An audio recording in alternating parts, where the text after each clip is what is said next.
At 18 years old, I got cut. I was not good enough to be on a hockey team as a player, and I was like devastated. My life was over. That was it. I'm done. And then I had a teacher say, well, why don't you get into coaching? And my first reaction was, coaching? That's for old men. Like, what? I'm not doing that. Oh my God. From Sixth Story, I'm your producer, Diana Huhn, and you're listening to Rev Up Your Potential with Hild again, the show where we talk with an entrepreneur next door about the stories behind their success and the lessons they've learned along the way.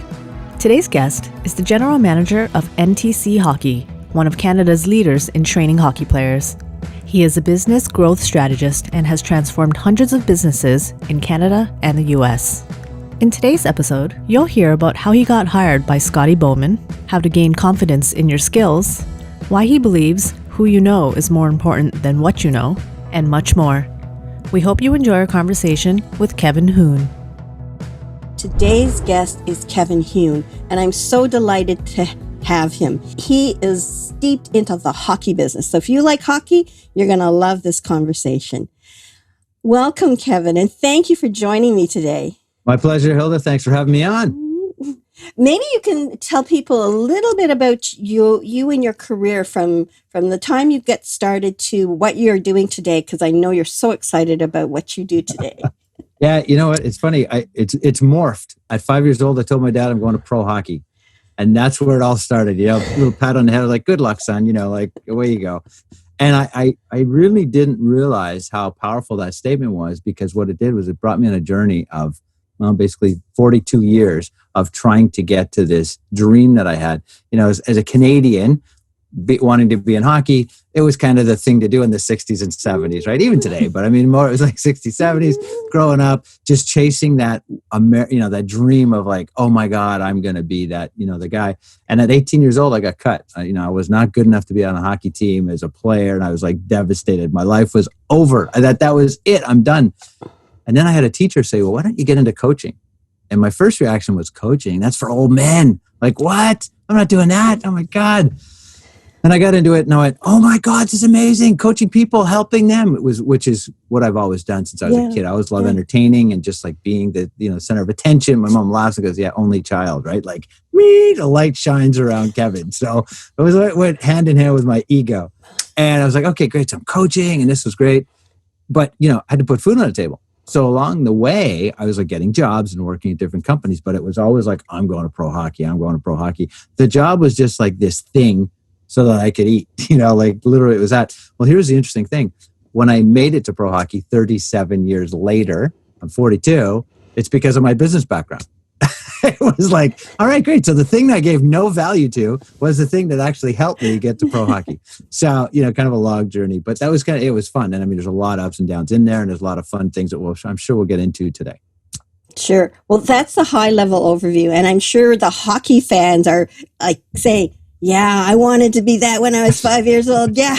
Okay. How did he morph from 18 years old coaching to really another new dream job that you just got recently? So let's get started and talk about that. As you were growing up, you obviously had a goal. Mm-hmm. And some people have a goal and they know what they want to be. And then there are other people who can't figure it out. And then they get to university, they're still trying to figure it out. Share that passion, that 5-year-old and that growth between 5 and 18. Let's learn a little bit more about those 13 years of hockey. I don't know where it came from, but I can remember putting on the skates, 5 years old, stepping on the ice, ankles bent, like really bad. Like I was a terrible skater in the beginning. And it was like, oh, but there was this joy about stepping on the ice, a clean sheet of ice. And you talk to any hockey player, there's nothing better. The arena's quiet. The Zamboni just gets off. You look and the ice is like just clean, like a mirror. And you're the only one to skate on it. It's like, oh, and I just love this thing. Now, we were outdoor rinks. This is like late 60s, man. It was outdoor rinks. So it was like shovel, the snow off the ice to go on it. But it was this joy. And I was like, wow. And I was like, wow. And of course, started watching TV, Hockey Night in Canada, and seeing this. And my dad was a skater and he could play. He played junior hockey. So, he kind of passed the torch type thing, right? And I'm like, okay. And I just it was just like, oh, I like this. And then I'd practice more or play more, and I liked it more and liked it more. Then I think I was around 8, and I went to the Forum in Montreal, which is now, well, they moved to the Bell Center, but the Montreal Forum. And I saw the Montreal Canadiens play. And I went, wow. And it was, this energy, 15,000, 18,000 people. I was just like, holy cow, like this is what I want to do. And Ken Dryden was my hero, watching him. And it was just like, oh my God, I want to be like that, because I was a goalie. I wasn't a good goalie, but I was a goalie. That's the association. Yeah, he was an amazing goalie. I loved watching him. And it was, and then of course 72 series happened. So I was like 8 years old. I was about 8 years old, 9 years old, and it was like this was a big thing in Canada, right? Canada. So you're talking about the Russia hockey. Russia-Canada hockey series, just for people who don't know what that is. Exactly. So the hockey people will know, but just in case. That's right. And in the early 70s, Russia against the U.S., against Canada was a big thing. Like big communist rivalry. lifestyle versus, democratic democracy. It was like, oh, what's going on? So there was more to it than just, like today we see international hockey, we don't think anything of it, or really any international sports. We're global, but we're kind of a close neighborhood. You know what I mean? Around the world, we have World Cup and Olympics and all that. We had it in the 70s, but not to that extent. So when you saw a Russian hockey player, everybody said, well, if you're a hockey player, you're Canadian or American. Like it was like North America, right? All of a sudden, these Russians are, who are these guys? And they step on the ice and they can play as good, if not better, than some of the Canadians. And it was like, what? And that was a wake up, right? And so what happened was, in Canada especially, it sparked, more wanting to become a better hockey player. And so it was just, like I said, it kind of morphed. Like I just got a taste of it, and then I got more of it. And then you start seeing a different variety, and then introduced to different people. And that's when the game started changing for me. The 1972 Russia hockey series with Canada. I'm glad you put that in perspective, because it was more than just a game. It was very, very, very political and very patriotic. My husband's grandfather, he loved hockey. He actually went to Russia for the final 2 games in Russia. Wow. Just amazing. I mean, and he was born in 1900, so he's 72 years old at the time. Yeah, that was amazing. And I remember watching it on a big screen, and just, we had it in our Paul school. Henderson, the final. Right, exactly. The big aha moment, right? And I believe the last few, it's interesting how those last few days, it just amped up. Like, you say you went over there. Think of it like, trying to get into a communist country is tough. Well, back then it was even tougher. Like, it was just like, you didn't go. Like, you just stay away. Nobody's there. No. And it was just crazy, man. Like I just got tingles in my cheek reliving the goal that Paul Anderson had. Yeah. And it was on our school. Like I can remember being in school, and they stopped school. And they said, okay, everybody come down to the library and in their school. This was huge, right? Yeah, exactly. Exactly. Yeah, so I didn't play hockey, but boy, I'm ramped up now. I'm just ramped up right now.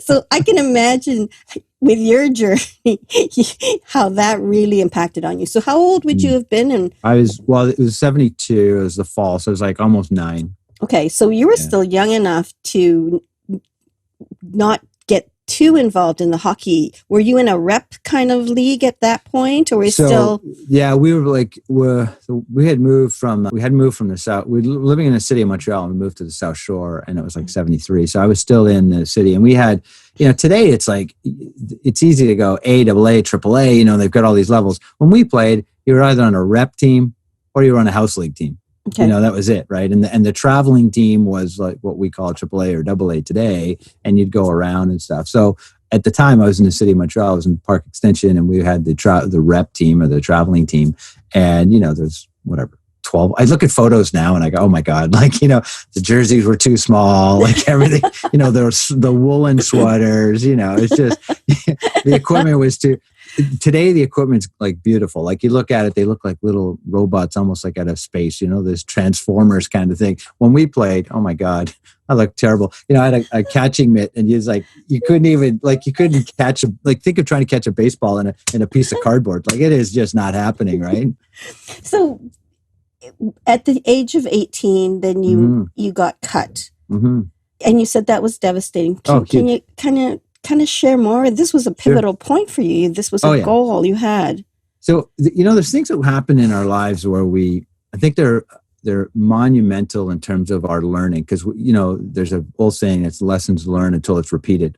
And I had this thing ever since I was young. It's like, I don't want to do the work. I didn't want to do homework at school. I hated school. Like I wasn't built the way school was. And I still believe that there should be different types of schools. And that's why we do what we do at the company I'm working at now, is not everybody is made for them. Give me the desk, give me the book, read the book, do my notes, listen to a teacher. Cool. I was like up and out and running around, and I was so kinesthetic. It was incredible, and visual. And it was like, if you gave me a clay model to build, man, I was into that. Like, hey, let's build something. Let's draw something. Art. I loved art. I love the creative piece. Right. So here I am with this, and why I'm bringing it through is we have these moments where we're just like, oh, what's going on? Well, I didn't like doing practice. So I'm going to relate that to hockey. I didn't like practice. I want to just play the game. Like practice. I don't have time for practice. I don't want to get better. I want to play the game. Like, let's just go play. And so because of that, I had been not really training. Now, I call it was 1981, 82 in that time frame. And so there were, practice was just part of being a better team, and you had to do it. But I didn't want to train. So I didn't do summer training. I didn't go work out and weights and running. And I'll just show up to camp. Here we go. So that's what I did. I just showed up to camp. Well, I wasn't in shape, and I wasn't like overweight or anything. I just wasn't in shape. I hadn't been played. So I step on the ice, and I remember, and I had a funny joke with the goalie coach, my goalie coach was Francois Allaire. So anybody that knows hockey, this guy trained Patrick Roy, who is one of the all-time winning best goaltenders. And this was his goalie coach. So he was my goalie coach. And he said, okay, I want you to do these drills. And I said, no, I don't do that. I don't do it. I just want to get in the net and start playing. And it was like, so he and I are friends today. And we laughed about that. And oh my God, because it was like his sort of starting and goaltending coaching. And it was hilarious. And I wasn't like, I don't do those kind of things. Well, guess what? 2 days into training camp, and I get the pat on the shoulder going, yeah, thanks for coming. I was like devastated. And it was like this thing. And I realized that, oh my God, you got to like practice to get better. Like it doesn't just happen. And I had never, I was like a crappy kid in school. Like my marks were like 50. But here's the thing. I didn't do homework. Rarely.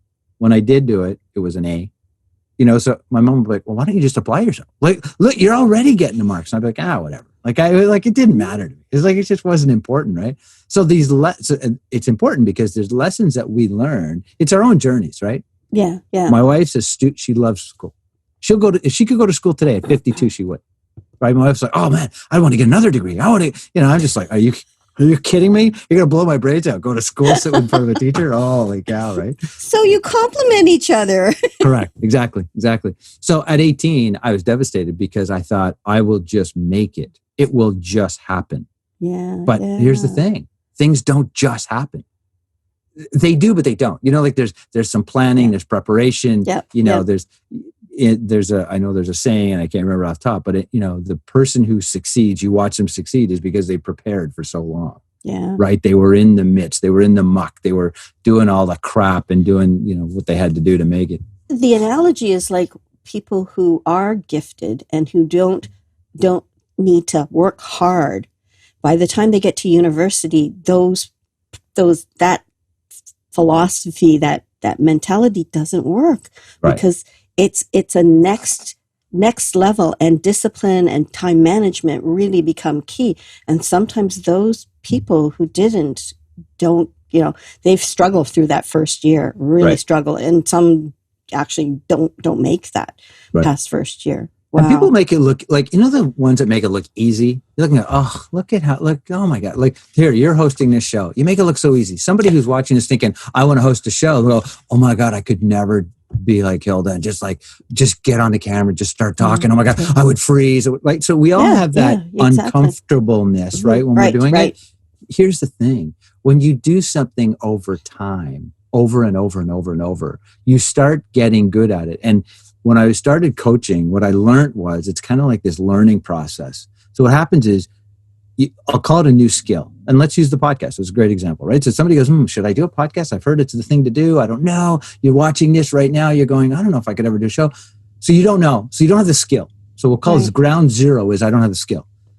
Your confidence is And there's that movie about the zoo, right? It's like 5 seconds of just pure courage to just try. So you go, okay, you know what? I'm going to try this podcast thing.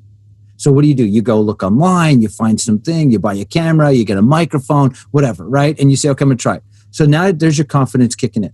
Your skill's not so good, but because of your confidence here, you try something. So now all of a sudden your skill is not zero. Even if you do terrible at it, you had some skill. Now your skill just raised up. Guess what happens? Your confidence raises up.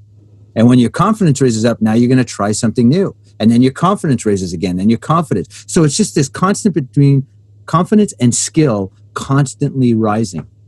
Now, the key is you need desire. If you don't have the desire, that's not going to happen. But if you have those two things, that's where the growth happens. So when we watch the superstar, actor, athlete, student, whatever, and we go, oh my God, look at them. Look how great they are. That's because they've gone through this process over and over and over and over. And if you ask them, they're going to say, yeah, I still have lots to learn. Yeah. That's the fun part, right? There's that book, and I can't remember what the name of it is, but to be an expert, 10,000 hours went behind that. Hours of practice, hours of learning and skills and exposure.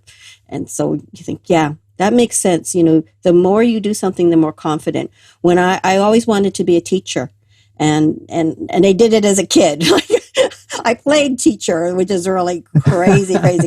So, you know, fast forward, I get a job. I'm a teacher and teaching in front of a group of 5 people, you know, a little bit of angst, get comfortable. Then you teach in front of 20, and then you teach in 25, 125. Now, you know, you can get on stage and, you know, the butterflies will fly in formation, usually. Once in a while, I get surprised. But it's comfort. It's that exposure. So I've been doing it for a lot of years in terms of speaking and learning to speak spontaneously. So yeah, it doesn't come overnight. Exactly. Hey, listen, I know just a little bit of your background. So think of when you started and you grew the business with your husband, right? And you grew that thing. Like if you were to look back to day one, and yes, you may have had the vision to go, we want to be a big, successful company, you know, and you're a award-winning person in that company. But when you started, it's like, are we ever going to do this? Is it really going to work? Can you start questioning, you know, can you? And then you go, you know what? Let's give it a try. Let's, right? And then you build. And it steps along the way. Like if somebody told me, hey, Hilda, you know, you're going to join your husband in a company and we're going to grow to 125 people in 7 offices. I'm thinking, I don't have the skill set for that. What are you crazy or something? But it grew. And with it, I grew. And with that, challenges and fears and overcoming and obstacles all along the way until you sit down with a, wow, that was great. That was a wonderful journey. I remember the wonderfulness of the journey. Sometimes I forget the obstacles. I go, oh, right. You know, that really sucked. Didn't it? Really sucked. And you lost about, you know, maybe 20 hours of sleep over the course of a week.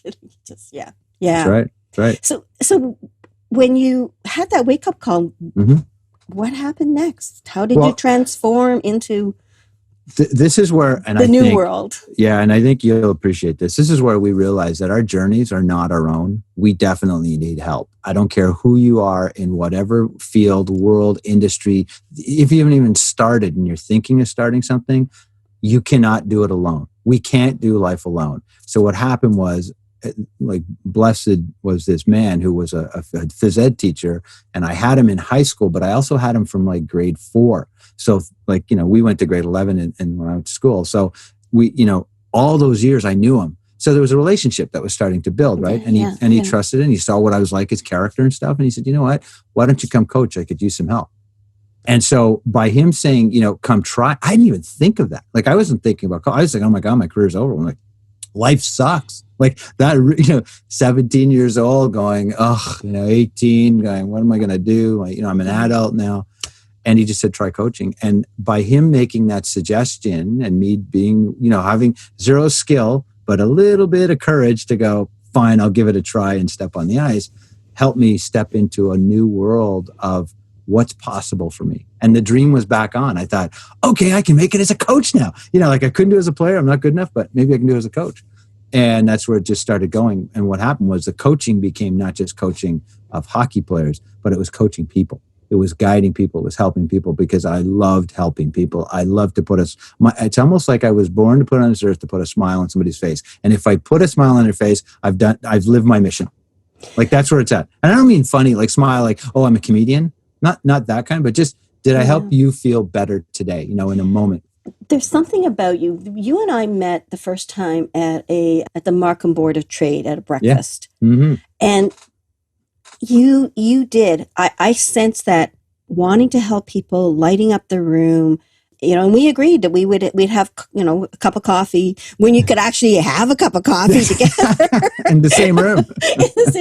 And yeah, we hit it off from there. And I felt that even from that instant networking, 30-second, hi, how are you kind of thing. Yeah. Yeah. It's important, and so that lesson of what happened was I realized it's not what you know, but who you know. And I had heard this when I was a kid. My dad used to say it, and then I started watching, and it's really about relationships. And that's what life is. And if you can build quality relationships around you, your life just expands. And I heard Tony Robbins give this analogy. I thought it was brilliant. He goes, imagine you go to 4 of your friends, like you and 4 friends, you're like super close, and you all go to a baseball game. And the baseball game is like 50,000 people, but there's nobody in the stands. But the stadium can hold it, but there's only the 5 of you, and you're 2 teams. Corona, right? Like imagine being in an arena right now, going to watch it, and you're the only ones in the game. And your team wins the World Series. So you guys will be like, yay, and jumping, but there's only 5 of you. Do the same experience with 50,000 people in the room.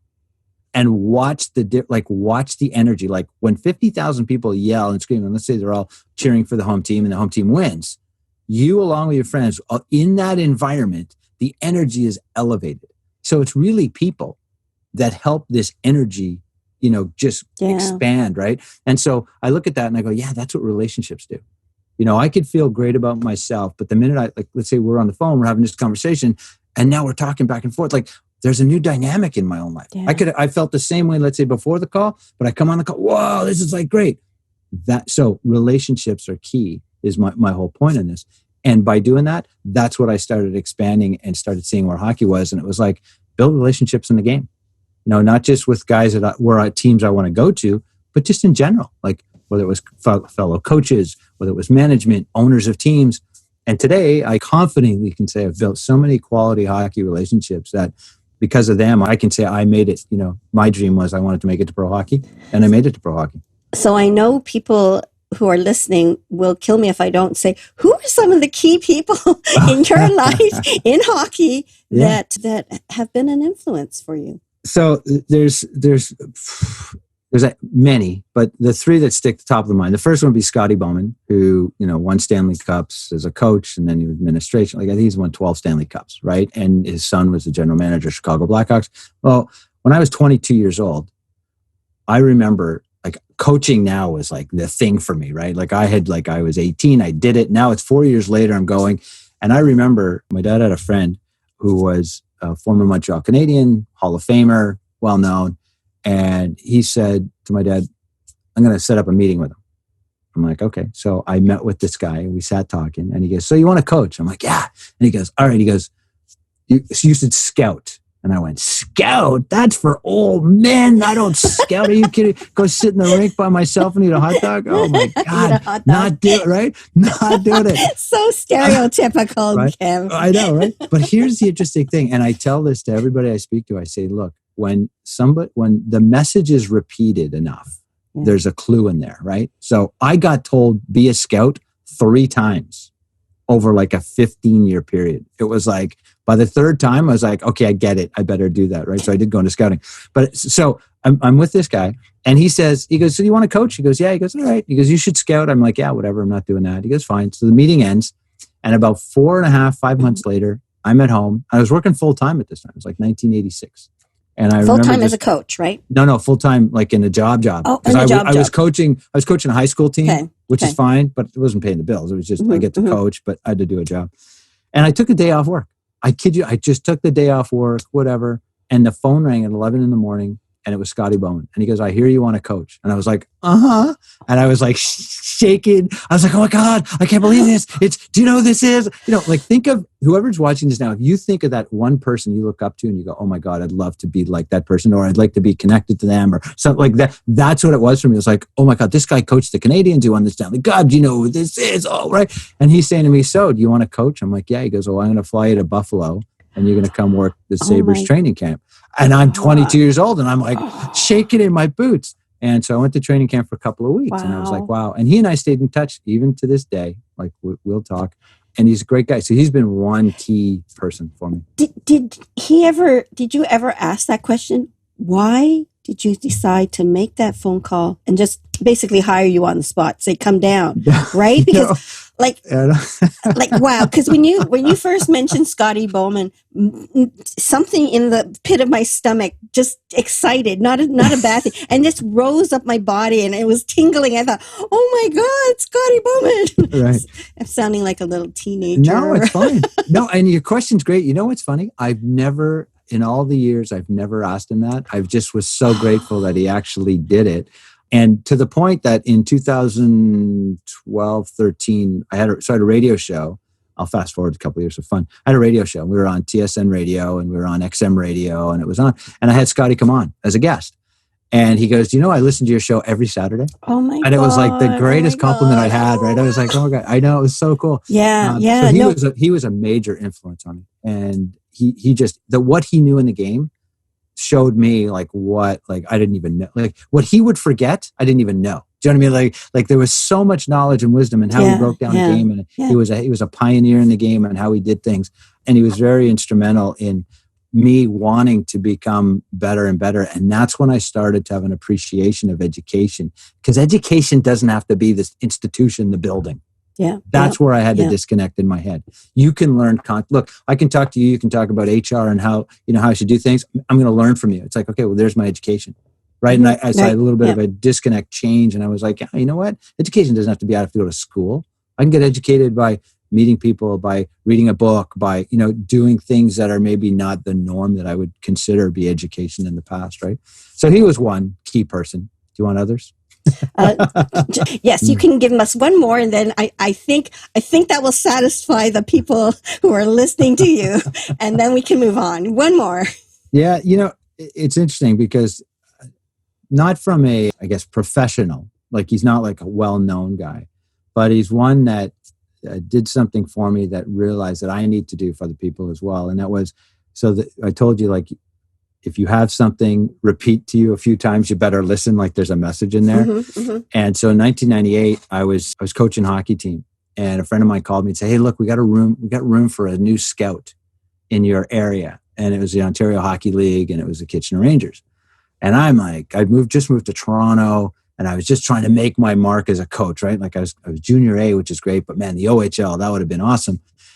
And it was scouting. I was like, okay, now I've heard this 3 times from 3 different people over the last, 15 years. It was like, okay, fine.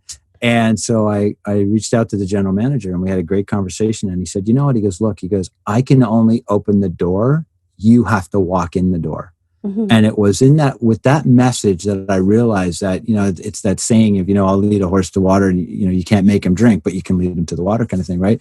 And that's this is what the expertise world is all about. When you coach, when you consult, when you speak, when you train, when you write a book, you can put and pour your heart into whatever you want to do. But if that person that you're trying to help, or group of people you're trying to help, has no desire to drink that water, if they're not willing to walk through the door, it doesn't matter. So you don't have to own them walking through the door.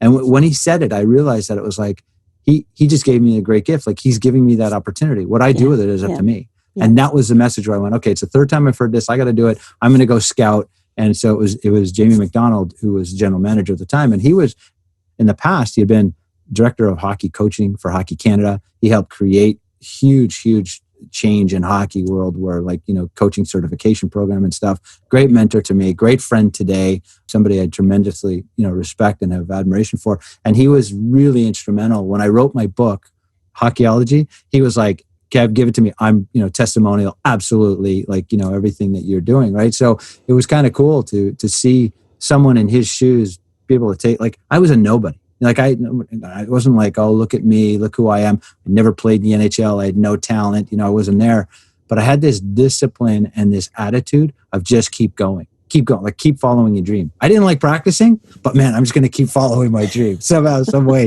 it's going to work out. Right. And so he was another big one. And then, guys along the way that become friends, Bill Daly, deputy commissioner of the NHL, and down. Like there's so many different people. I've reached out to Gary Bettman a few times. You and I have spoken. There's some things that I've done in my life that I'm very proud of that I said I had the chance to put together. I was a part of that out of the joy of doing it. Hilda, I think this is the biggest thing. And anybody who's watching saying, what do I do in my life right now? Yeah. I'm kind of at that pivotal point where should I write the book? Should I take my knowledge that I've had in this particular industry, whatever, and share it with somebody else? And I'm going to say yes. And you do it with the sense of there's nobody going to tell the story like you will. Yeah, nobody's going to, like, Hilda, nobody can do your show like you will. Yes, somebody else can host the show. Sure, but they'll never do it with your experience, your expertise, your story, your values, your beliefs, your persona, right? And so if you're debating, if you're on the fence, if you're going, I don't know, should I do it? I question myself all the time because I said, who am I? I've never played in this game. And they made me, and literally, no word of lie, media turned my name into the minor hockey expert. So for years, I was a minor hockey expert. They said, well, you know what it is. You know how it works. It's like, yeah, you become this knowledgeable person, not because I was trying to be the minor hockey expert, right? I wasn't trying to be the youth hockey guy that knew it all. No, I was just enjoying the game and trying to help people along the way in the journey and whatever role that they were in. But I think that word passion, it is so important. Some people do something because they think it'll make money quick or something. Right. But if it isn't part of your passion, it won't be enjoyable. It won't be something that just keeps you going and you don't even think about it. Right. I think your passion, it drives you. I want to talk about hockeyology because I think that really made you a household name. Mm-hmm. I can't remember if you said Mr. Hockey. Were you considered Mr. Hockey, or was that Gordie Howe's considered Mr. Hockey? Okay, so really clear. But I had been nicknamed for fun because you're Mr. Hockey. In the smaller little fun. World, yeah, and it wasn't like taking the title away or trying to be close to Gordie Howe. Like I'm not even in that category. So I totally get that. I totally get that. But I remember hearing the word Mr. Hockey, and I think it was in terms of being at that the younger part of hockey, the youth league, or what do you want to call it. Why did you write that book? And any tips for people who are out there thinking about writing, not writing? So that's a great question because in 2002, I came up with this idea. So here I am, again, going back to chasing the dream. I hadn't made it to pro hockey yet. Yes, I was scouting at the OHL, which is where the NHL come down and draft their players. So it was like, kind of like making progress. I felt good, but I still wasn't there. And it was like, what am I going to do? And someone said to me, listen, why don't you do something where it is you talk about passion, right? It was like, you love the game. Why don't you do it and make money at it? Like, do something, but, and I was like, the heck am I going to do? Drive parents to their hockey game. Like, it was like, what can I do to make money, right? I love what goes on inside your head. That's for old men eating hot dogs, drive people somewhere. But thank you for sharing those. Yeah. And it was like, what am I going to do? And I kid you not, I can remember it was May 2002 and I came up with this idea and I thought, what if I had a TV show that was all like a magazine style show that was like Q&A, interviewing celebrities, the Oprah Winfrey kind of model, right? And I thought, let me do this and I'll just start creating it. Now, at the time, like today we have so many channels. And of course, now it's even YouTube and nobody really cares about a typical channel like CBS, CBC, NBC, the ABC stuff. But I was like, okay, what if I could put on a hockey show onto kind of a hockey network? And I started looking around. And at the time, there was only two. It was Leafs TV, which is great as long as you're following the Leafs, right? And if you're not, then it's like, well, what about, and I just wanted to be in Canada, so I didn't really care. And the other one was NHL Network, but NHL Network was starting out. And it was like, who is this? Nobody watched it. It was the digital channels that were out there. It was like a golf channel, TV. People laughed. I kid you not. I can remember going out, right? It was like digital channel. What's that crap, right? So I was like, I'm going to put my show on there. So I came up with this TV show idea. Well, in order to be a TV host, I thought, well, I probably need a book to build up my persona, because I had been reading at the time. Again, the internet was like 5 years old to the everyday consumer, right? And so I started looking, going, if I wrote a book, how can I write a book? Oh my God, who am I to write a book? And I questioned it. I kid you not. It was like, should I? And I did. I took the plunge. I said, fine, I'm going to write this book. And I found this guy out of Toronto that said, I'm going to show you how to write a book in 14 days. And I laughed. I said, 14 days, get out of town. He goes, I'm telling you. And his exercises, the worst marketing material ever with the best content in the world, right? And so, think about whatever you're going to do, think marketing all the time. And we can dive into that later. But like, marketing is key. Like, if however you're going to market yourself, that's an important part of business. It's just business 101, right? So I thought, okay, I got to do this book. Wrote the book. Took me a year and a half. I didn't quite get 2 weeks. Is 2 weeks. Like, I was like, oh yeah, no protect. Wrote the book. And I stumbled many times throughout the book. My wife helped me edit it a few times. We wrote, it went up. And here's the thing about the book. It's not just about you. It is so much about everybody around you, whether it's somebody who designs the cover, somebody who does editing, somebody who does the typesetting, people that give you the tools, or whatever is in there, people you interview. The book is never just about one person. We all think it is. Oh, look, the author wrote a book. They're great. Ask them who they thank. They thank a lot of people, sometimes 20, 30, 50, 100 people, depending on who gets involved, right? So the book was revealing to me. I was like, oh my God, who am I? Like, I'm going to say this right now in I'll call it my chapter 8. And this is going to be what I'm going to talk about. And then you look back and go, who am I to say that?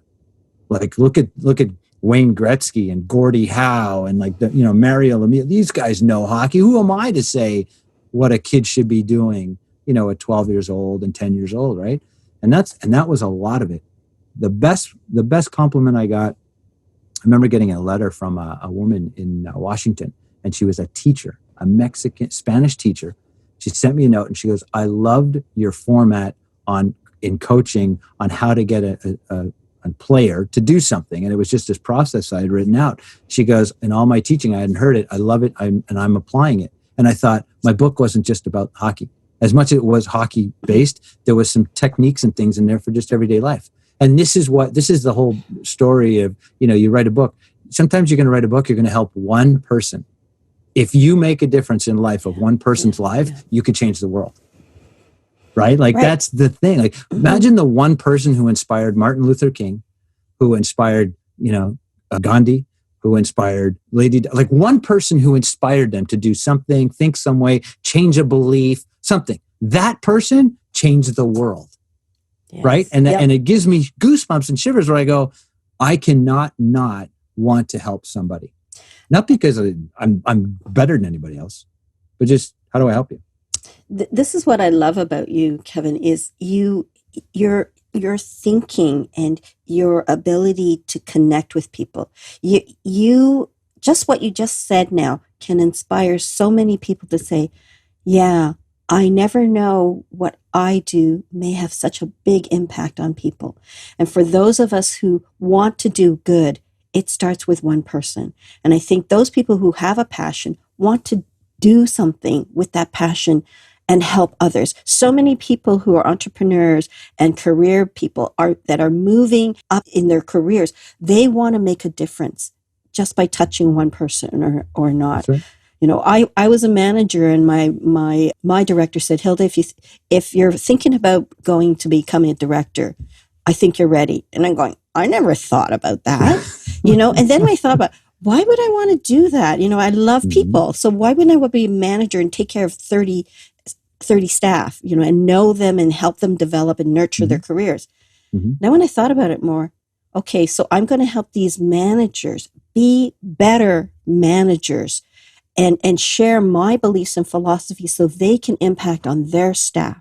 And so therefore, instead of just helping 20 people and their families, 30 people, now I can help 150, 300 employees through those managers. And that's why I started People Bright, because if I can help business owners, if I can help managers and HR people, imagine the lives that they touch if they adopt my REVUP philosophy, or if they learn from how we write policies and procedure manuals to connect with staff, how we create work culture. So I love what you say, because you're an influencer. Even though you started here and evolved, coaching is the right thing for you, because you touch people's lives and you impact. I that's why I wanted you on. I wanted you to share your story. So thanks. I appreciate it. But it's funny you talk about the subject. So you think of what your background is. Like HR is really like where you're there. I'll call it, you're that expert in that field, right? Mm-hmm. Somebody watching this may think their field is like, why would I do it? There's 70,000 books on this topic. Who am I? Whatever, right? Yeah. But your spin, and if we use you as example, top Canadian award winner in the best HR workplaces field, right? in Canada. Right. Actually, no, but think about this. Yeah. So you go, what's that? But you know what? If I'm as a corporation, and I'll say I have 50 employees or I have 5,000 employees, anywhere in that range, and I'm looking going, man, how can I make my company better? Especially in times like today, we're dealing with all kinds of issues, everything. I don't care if it's Black Lives Matter, coronavirus, everything in between, it's all there. As a company, you better be doing the right things. You better speaking to your customers the right way, your employees the right way, your suppliers the right way. You're doing all these things. So all of a sudden, guess what I'm going to be looking for? I own this company. Crap, Hilda knows what to do. She's an award winner. Man, I'm coming to you. And so if you're watching this and you're wondering, but what about my industry? I don't care if you're quilting. I don't care if you sew, you quilt, you cook, you take care of children, you write, maybe you're a writer, whatever. We all need something in our lives, and you may be the thing that person, that group of people are looking for, right? And there's, Elda, how many varieties of things can we do in life, right? There's so much out there. Yeah. Maybe you love cooking. Maybe you love raising children. Maybe you love drawing, painting. Maybe you love speaking. Like, there's so many industries. And if it's one that drives you, I'll tell you, if you're listening to this, watching and going, you're an HR person and you haven't connected to Hilda, like other than just watch her, you have to connect with us so you understand what HR is all about. I remember, Hilda, we had this conversation. I remember you saying to me, great, you want to have people, you want to hire people, but have you thought of, and you just said, policies, procedures, governance. And I was like, holy cow. And I didn't even think of some of these things. And you threw things at me that were like, oh my God, I'm not even aware. Because I've got this little, this is how I think of my little company and do things, right? Mm-hmm, mm-hmm. And so I spin this on anybody listening and watching this right now. You're in there and you're kind of wondering, there's somebody who doesn't know what you know, and they need that help. And that's sort of the philosophy, is that bring on somebody who has the expertise to guide you, especially even those baby steps when you don't know. And I found myself in the same boat, because we're trying to launch, this podcast and a training session for managers or business owners to learn about their people skills. And so I'm thinking, so why am I not hiring a marketing consultant rather than try to figure this out myself? Hire that person with that expertise to give me the roadmap to help me with my baby steps along the way. And so I thought, Hilda, you're telling people you need to come to you, but you also need to go to that marketing expert, That's right. We never think twice about going to the lawyer or the accountant, but it's all those other people with their expertise. Exactly. I want to take us on the road now. I want to take us on the road, because the first time I met you, you had just come back from this dream vacation with your daughter and your wife, and you turned it into more than just a road trip. You used your media savvy. So let's share that story, Kevin. Sure. Because I at that point, I had chased my dream, went to pro hockey, and I had a chance to work with the Central Hockey League, SPHL, sat on the board with the NHL with the grassroots program. I was like, okay, so now what? So I had been chasing this mountaintop, got there, looking out, going, well, what's the next mountaintop, really? And my wife had this dream, and she said, you know what? I want to take our daughter, and we're going to go across Canada for 1 year. This is one of the greatest countries. We lived it. We've traveled the world. We've been to many, many countries in the world. I was like, oh my God, we don't even know our own country, right? Other than Montreal, Toronto, Quebec City kind of a thing. It's like, what do we know? I thought, you know what? You're right. So we bought a motorhome, and we left for 13 months. We were gone from June 2015 to August 2016, and we went Toronto, Newfoundland, all the way to BC, all the way to the Yukon, back to Toronto, and we spent many weeks, days, months in different parts of this country, enjoying all the different diversity, landscape, people, cultures, history. It was absolutely insane. Like, it was just like, I couldn't describe it. And if anybody watching, if you're from Canada, you need to travel this country. Like, it is so cool from coast to coast to coast. And the people are incredible. People say to me, like, what was like the one thing? I said, the people. Like, we met so many great people in this country that you think, listen, we all have friends and people that we look and go, what an idiot. Like, there's always that. But the majority are like warm, giving, kind. It's just who we are as human beings, by the way. We were stuck with this motorhome. We were 52 feet long. We're pulling our car. We're going. And I remember coming, and the road was a dead end road, and the GPS it just said, cross the bridge. Well, the bridge was out. And we were like, oh my God, what do we do? You try to turn down 52 feet. It's not easy to turn this thing around. And this guy comes out of nowhere and he goes, tell you what, just follow me. You can go through my backyard, which goes onto this cornfield, which will get you onto the highway. And I was like, what? And we were in PEI, friendly guy out of nowhere. And he saved us from having to unhitch the car, take everything off, pull it. It was like funny, but at the same time, it was like, oh my God, is this real? And it was like that right across the country. People were so friendly, so kind. How do you help out? What do you need? Go here, check this out. Here's the best this. Here's the best that. Stay away from this. Watch this area. It's not that good. Fantastic, fantastic experience. Loved it. When you took that vacation, you were at the height of your dreams, so to speak. Mm-hmm. Why stop that? Maybe if you were still aspiring, but why? Yeah. The big thing for me was it started looking into, I was chasing the dream thinking, when I get there, this will happen. And this being, I'll be worthwhile. And what happened was I realized that as I was chasing the dream, it didn't change. Wherever you go, like, you bring all your crap, all your baggage, everything. Right. And so I chased a dream and I went, is this it? Like, is this all there is? It had nothing to do with, like, I love the game and I love everybody involved in the game and everybody I met. It was awesome. Yeah. But I was like, who am I? I'm still not worthy. I'm still not good enough. I still believe there was something missing. And the trip my wife felt was good for my daughter. Like, she was on, it's almost like she was my guide without realizing it, because on the trip I started doing inward work. It was like, who's Kevin? What are you all about? What's important to you? Where do you stand? Where do you stand on any issue in life? Or what, like, versus I'm just trying to impress people. Oh, please like me. Please call me Hilda. Please be my friend. Like, I was so the please, yearning versus when does Kevin get satisfied with Kevin? And that wasn't happening. And it was like, this huge aha moment was on the trip. And I remember going, oh my God, I'm not even happy with me. Like, I was happy chasing the dream because I thought when I get there, I'll have more and I'll be the right person and I'll be the guy. No, none of that stuff happened because I wasn't happy inside. And so the journey, so when you ask, like, kind of like why the trip, it was almost like my wife knew this is what we needed, was to pull away from everything. We went from like a 2,200 square foot house to a 120 square foot motorhome.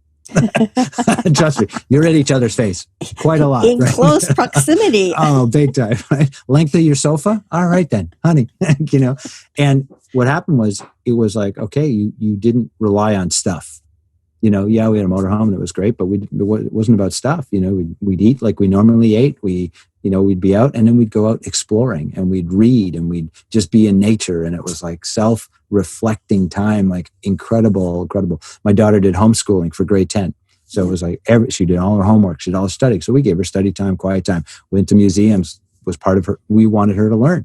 So it wasn't just go hang out at the mall. Do you know what I mean? It was like, the trip wasn't go shop all the time. It was studying, learning. We made her volunteer in every province.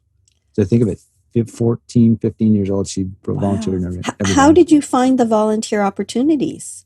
I guess. Do you want to watch internet? She literally, she went on internet to find. Wow, cool. We said to her, "You're going to volunteer," and she was like, "Okay." So what'd she do? She goes on the internet. She looks up who needs volunteers, right? So she did a blueberry festival in Halifax. She did some lantern festival in St. John's, Newfoundland. Like, it was just like all these crazy things that you go, I didn't even know this was going on, and she'd volunteer. And people were like super sincere. They were like, how'd you get here? Why are you, like, you're all the way from Toronto volunteering? What? Like, like, they didn't get it, right? And we tell the story and like, oh my God, this is awesome. And it was the story that was inspiring. What an experience. I've heard you say, what I do is not who I am. Is this where this happened? Is Yeah. that you had been doing the dream and enjoying that, but not spending the time to find out who Kevin was? That's right. Here's a great thing. My LinkedIn or my Facebook, anything, I always say to people, if you have any questions, reach out. I'll gladly talk to you. Like I'm open door. And we've all heard this before. It's like, yeah, sure. When people get on the phone with me and they go, oh my God, it's true. You really do it. And I go, yeah, because I've been burned so many times. I've gone down that road of, hey, can I reach out? Can I talk to you? And then you get on the phone and go, yeah, listen, it's $10,000 to talk to me. Or, we don't, buy my book, or like, it's all self-promoting marketing. And I go, hey, that's great. And I appreciate that. And I understand it. And I go, no, that's not what I'm on. You want to buy my book? Fine, buy my book. Like, go ahead. But I want you to be a better human being. If I can leave my mark on you, and not like, oh, look what I did, but you become the best you can be, and I had anything to do with it, that was my mission. My mission was to, how do I help you be the best you can be? Not the best version of me, your best version of you. Yeah. I know what you mean, because I often say, I have these webinars and I'll say, I have a free discovery call, but I would love people to do that. My marketing consultant sort of said, Hilda, when I first met you, or like we were both speaking at this event, and she said, when I first met you, I thought you were unattainable. I'm going, what? Unattainable? And I guess because I have done so much, becoming a best workplaces in Canada and other things, I guess people sort of think, oh, she's there, and I have nothing to relate to you. And then she said, Hilda, after I spoke with you, like we had lunch together at the table, after I spoke with you, I realized, wow, there's something there. We can connect. And we've hit it off really well, because I think people are afraid. They've been burned too many times with people who are out to sell them whatever, and it's not genuine. But I think it's important to find your tribe. It's important to find people who really do connect with you and your values, because it makes a big difference. Yes, so when we first met at post your travel, you were going to start a business. You did start a business, and I can't remember the name of it now, but it really was an awesome name. Can you walk us through that journey and then bring us now to your current career? But talk about that opportunity to start your own company, the name, and why. Why did you start that company? Yeah, after the trip, I'd come back and I said, I got to do something. And hopes, wishes, and dreams was the first thing that came to me. It was like, and I did it as a phased approach. It was like, it all starts with hope. Like you have this glimmer of, maybe this can happen for me. And then it moves to wishes, because now you start going, ooh, maybe it's possible. And then the dreams are like, okay, here we go. We're going to get more settled in. So I kind of did it as a stepping stone. And I realized that was just who I was as a person. So the company was a great name to have. Okay, let's do it. But the more I did the name, the more I was like, man, it just doesn't have the corporate. It's too fluffy. And, we sometimes have the blinders on in the marketplace. Like we accept certain things a different way. And so I moved more into Be Your Best Today. And I thought, okay, that's a little more grounded. People can grab that. And I created this media company it moved from just, I'll do anything. I'll coach you. I'll consult you. Oh, you want me to teach about media? Oh, you want to teach about hockey? Oh, it didn't matter. That's what Hopes, Wishes, and Dreams was. And then I thought, no, you know what? I'm going to bring it down to, okay, what's my big thing? And my big thing was, how do I help people get in the media? Because I had done it so much. It was part of when I had my own TV show, my radio show. So I was on both sides of the fence. Not only was I a guest and learning how to leverage media to help me, but I also said, oh, how do I become a media outlet that's really powerful and provide good value and information? And so the two, just for me, were like, oh, this is a perfect fit to help, I'll call it any business owner, consultant, an entrepreneur, a corporate person, right? Even PR, people who do PR and stuff. And so that was like, oh, this is great. And it's funny, it wasn't, a calling. It was like, I like doing this, but here's what I realized. I'm entrepreneurial. I'm not an entrepreneur. And I'll tell you, that distinction. Yeah, you said that to me once. Yeah, it helped me take stress off. And I think I'm 56 today. And I look and I go, you know what? We're always learning about ourselves. And then now I'm at a point where I go, you know what do I like doing? And I go, I love helping other people. but I don't want this burden of it being my business as like I'm the guy flying the ship. But I love input and drawing and pulling away and taking away and doing things and being the tactician, statistician, strategist, doing it all. But at the same time, knowing that I'm not the only one with the liability. Yeah, and so moving from that crazy story, January 2019, I said, okay, I'm going to look for work because I'm going to move away from being the entrepreneur. I'm going to look for work.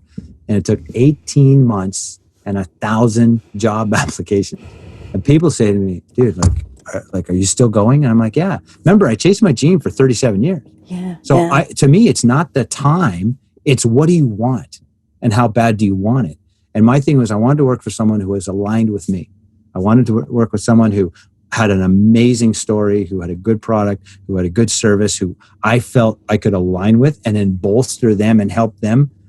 And so where I'm at today, a company called NTC Hockey, little plug, shameless plug. For those that you are on just listening, he's got a hockey NTC t-shirt on.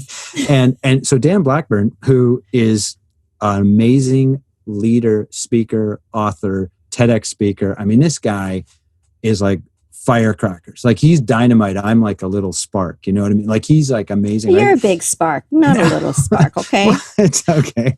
And the word I would coin is you're intrapreneurial. Right? Yeah. You're helping the business as an entrepreneur. And that's amazing. Yeah. That's well said, Hilda. And that's where he and I gelled. He's been doing it for 22 years. This guy built a solid business foundation, and it was in the mode where he was like, I want to take this now 10x. Like I want to explode it. And we talked and he says, you know what? He goes, I think it's a perfect fit. And so I helped him couple events he did. I just kind of said, oh, I'll show up, I'll be there for a couple of days and do hands-on, event planning, that kind of thing. And oddly enough, last year, he hurt himself. He broke his leg. And he calls me the day before and says, I'm going into surgery. You're going to have to run my event. And I was like, what? Like, dude, this is you. Like, what are you doing? Whoa, I didn't know. But I did it. And I did it out of my heart for him. I wanted him to succeed. And what was really cool about it is he saw me work and he saw his business work without him having to be fully in it. And he said, oh my God, this is great. Now, it took him a while because he tried to get me last year, a couple of years. No, we should do something together. We should. And I was like, yeah, I don't know. And I was like, I'm hawing. Finally, in June, he just said, this year, he said, we're doing this. And we've killed it. Like it's been, if I say in a couple of days, it'll be 90 days I've been there with him. We've crushed it. We've put out 2 new programs that are globally impacting athletes. Wow. We created a return to school program. So we're going to go back to the beginning of what we started talking about. Think of, if you're a student or if you have children who are like not your typical academia kind of kid, right? Sit, read a book, write their notes and that. But they get up, they walk around, they build with their hands, they need visual, they need to, they're constantly moving or stuff. We've built a program that allows them to do remote learning / e-learning / homeschooling. You do that, you come to the fitness center, you do your workout, your training with us, you can do your homework, we have Wi-Fi, we set you up a desk, you're safe, there's only 10 kids, so it's really confined, and you're on your own. And a lot of hockey players, so we've got a group going on right now, they're blown away because they don't just learn about hockey.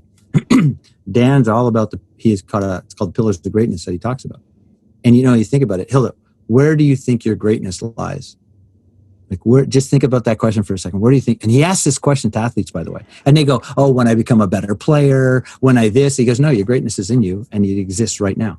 Yeah. And they're like, what? And he shifts their mind to believe in you right now. Don't wait for anything.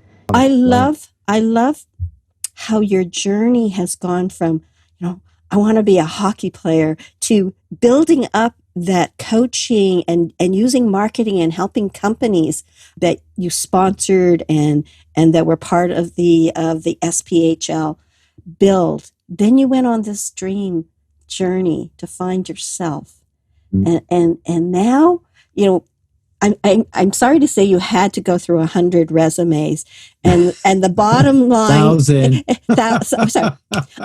I got my numbers mixed up. 1,000, which is just amazing. But isn't it funny that it was around the corner? It's the networking that got you this. It's the relationships. I can't stress it enough, Hilda.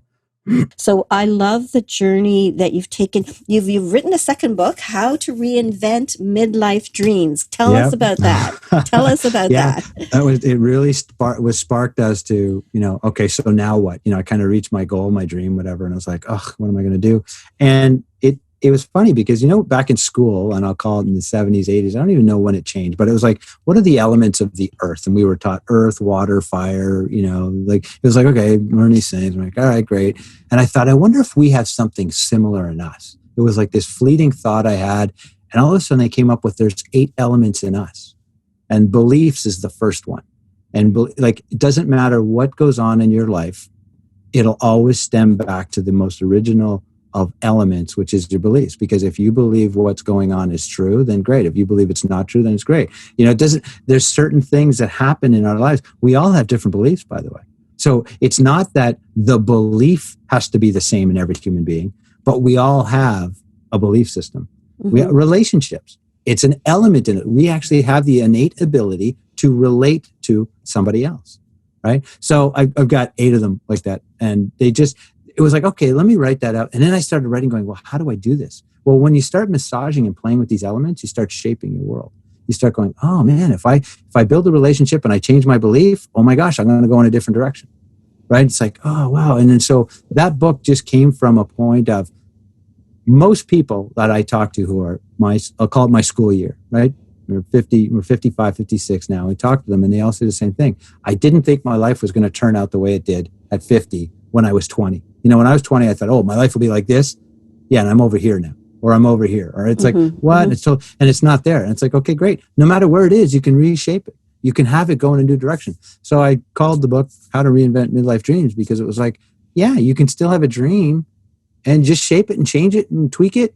And so the book came out and it was like one of those fun kind of books. It's very thin. It's like 140 pages. It's not a big read, but there's application you can do in it.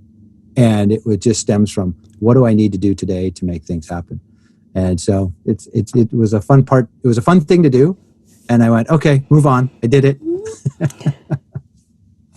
Well, I'm glad that you have, after 18 months of searching, have found a job that you look very happy in.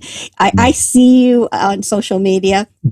Was it lifts? Were you trying to lift? Chin-ups. Yeah, chin-ups. I'm up to 3. When I break 3, I'm going to videotape it. I remember seeing that. I thought, okay, cool. This is at least gets the attention, right? This is very creative. Mm-hmm. It's been a pleasure talking to you today. And I think you and I could probably talk for another hour, but I think people are ready to say, okay, this was great. Yeah, let's call this to it. So how do people get a hold of you and what's next? Yeah, ntchockey.com is one of the ways to get a hold of me. That's our team. The company, what we do, we train athletes online and offline, mostly hockey players, but we've expanded into baseball and started to bring them on board. And then Dan Blackburn's the kind of like the big brand is NTC Hockey. And then the small brand within it is Dan Blackburn, who I basically am his PR agent, GM, handling him as well. And Dan talks about the pillars of greatness. And if there was ever a message I would believe that has to be out in the world, it's his. I've watched players get transformed. It's transformed me. I watched it transform my friends. We've heard him speak and it's unbelievable, what to go. Yeah, we talked about me, but I'll tell you, if there was a guy that I'd want to promote, which is why he's brought me on board, is what he does. And just so everybody knows, I've known this guy for years, and his whole desire is to make a difference in the world. He's a former bodybuilder. He knows that he coached hockey, played hockey. So his whole passion is about that athlete and helping them find their greatness, even if they, it's not about, oh, let's get them to the NHL. No, I don't care if they get to the NHL. What we care about is that they're solid human beings, that they're confident in themselves, in that if somebody, despite people saying, you know what, you're too short, you're too tall, you're too skinny, you're too fat, you're too this, whatever, you walk in and go, hey, that's your opinion, no problem. And I'm still okay with me. And that's what he does and he works with. So the easiest way to get a hold of me, through danblackburn.com or, ntchockey.com.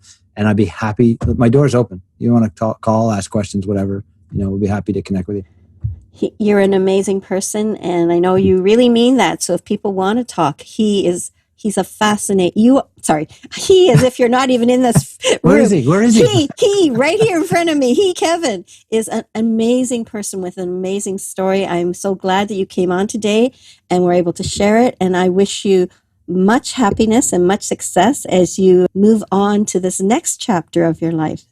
Thanks, Hilda, for having me on. It's been a pleasure. And as my mentor and my boss, Dan, says, booyah. Ooh, booyah. Okay, booyah. And thank you for joining. And we will catch up with you another time.